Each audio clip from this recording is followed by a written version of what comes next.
Alright. Eh ben voilà, hein, grand jour d'arrivée pour vous, hein, ici à Las Vegas, hein, 11 ans plus tard, avec vos filles, et puis bien sûr Elvis. Hein.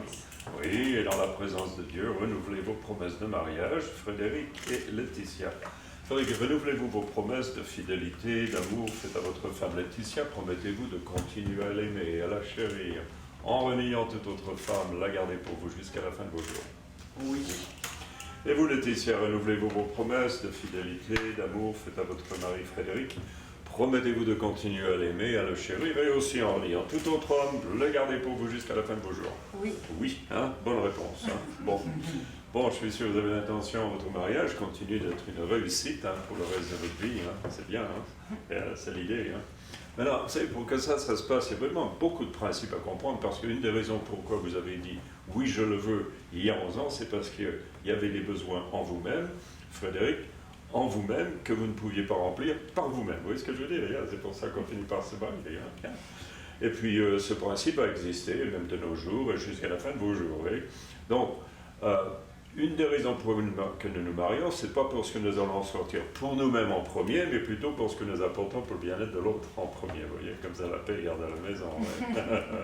C'est parce que quand ces besoins de base ne sont pas remplis l'un par l'autre et que les problèmes commencent à rentrer en ménage. Comme ça que ça marche, très simple à comprendre. C'est un petit peu plus compliqué à vivre quand même, parce que tout d'abord, il nous faut savoir ce que sont ces besoins de base. Hein, comme ça, au moins, nous pouvons travailler intelligemment l'un sur l'autre, garder tout le monde heureux dans la famille. Hein, yeah. Et aussi, il faut être familier avec les ramifications qui sont attachées, c'est parce que c'est là que l'eau et les vases se promènent. Oui. Et ensuite, très important de comprendre comment Dieu a dessiné ces hauts et ces bas pour nous donner une opportunité à rendre le mariage de plus en plus solide. Hein, pas de plus en plus faible. Il y a beaucoup de gens qui ont cette partie-là. Pas vous par contre, parce que vous en revenez 11 ans plus tard, hein, vous faites quelque chose de bien là. Un des plus grands besoins de votre femme, Frédéric, que vous devez remplir pendant toute sa vie, hein, si même peut-être pas son plus grand besoin d'après la Bible, hein, c'est notre mode d'emploi, c'est qu'elle reste toujours en sécurité complète de et dans votre amour. Que vous ne lui donniez jamais l'opportunité de même en douter. Vous voyez, beaucoup de raisons de la vie, mais si le plus vous aimez votre femme, le plus elle s'épanouit. Elle a donc besoin, en comparaison de nous, d'après la Bible, d'une surdose d'amour. Oui. Et puis bien sûr, l'amour ne peut pas être vu, à moins qu'il ne soit démontré, ou exprimé. La façon la plus facile de faire ça, c'est simplement de dire à Laetitia combien vous l'aimez, combien elle compte pour vous, vous voyez. Et puis dans l'année, on lui fait des cadeaux à droite à gauche, fleurs, bijoux, dîner romantique aux chandelles surprises, parfums, oui, même si ce n'est pas son anniversaire. Surtout si ce n'est pas son anniversaire.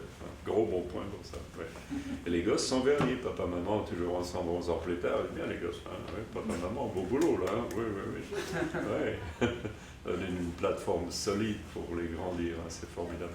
Alors, priez tous les deux, priez l'un pour l'autre. Étudiez votre mode d'emploi pour vous-même. Hein, la Bible, jamais déçu pour ça. Tout ce que nous avons besoin pour la vie, c'est là-dedans. Celle-ci, la prochaine.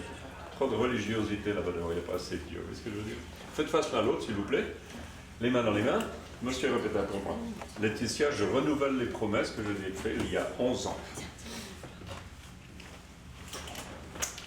Laetitia, je renouvelle les promesses que je t'ai faites il y a 11 ans. Je renouvelle les promesses promesse que j'ai faite il y a 11 ans, d'être ton mari fidèle, d'être ton mari fidèle, de t'aimer, de te chérir, de t'aimer, de te chérir, de te respecter, de t'honorer, de te respecter, de t'honorer, de subvenir à tes besoins, de te protéger de subvenir à tes besoins, de te protéger tous les jours de ma vie.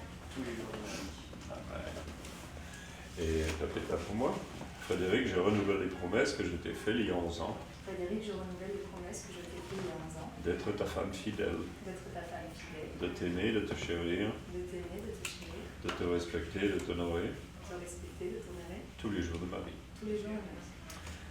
Eh bien, Frédéric et Laetitia, pendant toutes les paroles que vous venez d'échanger dans la présence de ces témoins et dans la présence de Dieu, par l'autorité qui m'est donnée, par les lois de l'État du Nevada, je prononce ce que vous êtes maintenant déjà, parce que vous êtes depuis 11 ans, hein. Vous allez continuer à être. Heureux anniversaire de mariage à plus. Félicitations. Mari et femme, embrassez votre main, monsieur.